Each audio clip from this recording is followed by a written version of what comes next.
was taken from this world, its people still had iron in their blood. Oh, the satisfaction of finishing up another project. Just putting the final touches on this Iron Warriors Havoc squad that I've been working on for way too long. These guys have been a blast to paint up, and just like most Iron Warriors, not incredibly difficult. The color schemes are quite basic, lots of metallics, quick dry brushing the initial steps, and then just picking out those details. In this video, I just wanted to go over some of my Iron Warriors units, starting with the Havocs, and then moving on to my custom legionaries, going over a little bit of my custom kit bashing, techniques and bits and stuff that I pulled from other squads and other units around the game, because I'm really proud of how these guys came out, and I feel it's something that everybody can replicate and enjoy doing at the same time. Starting first with some of the Havocs. Got the laser destroyer, the AT guns, the Gatling guns, all of that fun stuff.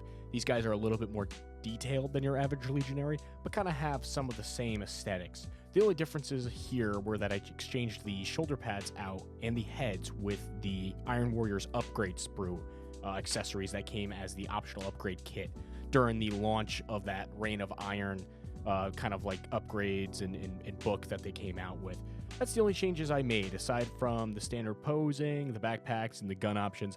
Everything else there is regularly customizable through the Chaos Space Marine box you can get there.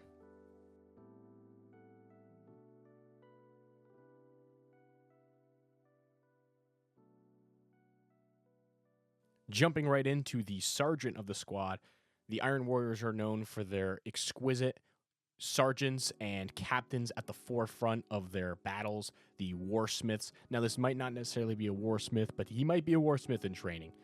The sergeants with the nice headdress accessory there, almost like one of those Greek gods, those Greek warriors who are just, rushing into battle.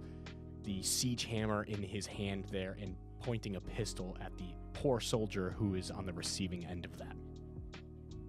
Now, these models are kind of unique as they feature the Horus Heresy Breacher kit and feature the bolter to kind of go along and, slide into those shields there. The Iron Warriors are awesome with their shield aesthetics, and I'm sad that the unique kit or the individual upgrade sprue doesn't come with any shields, because it would really do this unit a whole hell of a lot of fanfare if they came with shields. Luckily, the Breacher kit is sold separately, so you can pick up that box, find them on eBay, and add that in.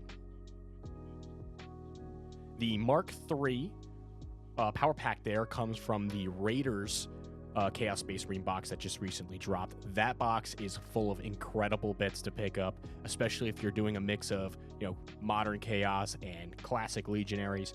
That kit is just absolutely fantastic. Couple that with the Iron Warriors upgrade sprue helms and shoulders, and you're good to go. This shield guy was amongst some of my favorites.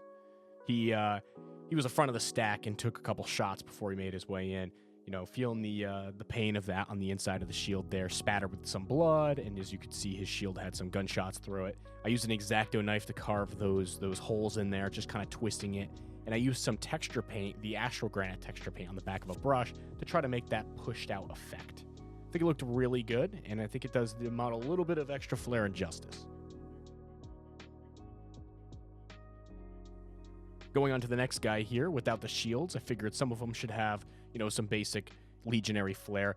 The Power Fist is from the Iron Warriors kit as well. Decked out with that, of course, classic hazard stripes, and he just made a fresh kill, so there's some good blood on there. He's leaping into the next victim. This next Iron Warrior guy is near and dear to my heart. I love him to death. As you can see from his shoulder, this was my first attempt at the good old hazard stripes. The spacing and the lines within them not necessarily straight or even.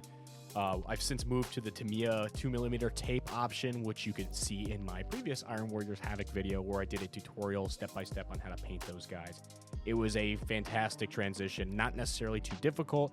I'm not too good at freehanding, so this just gave me the ability to kind of free it up. But everyone starts somewhere, and that was certainly my first attempt. This guy is one of my friends and I's favorite unit. There with the chain-fed bolter there, just raining hell. on the opposing forces there.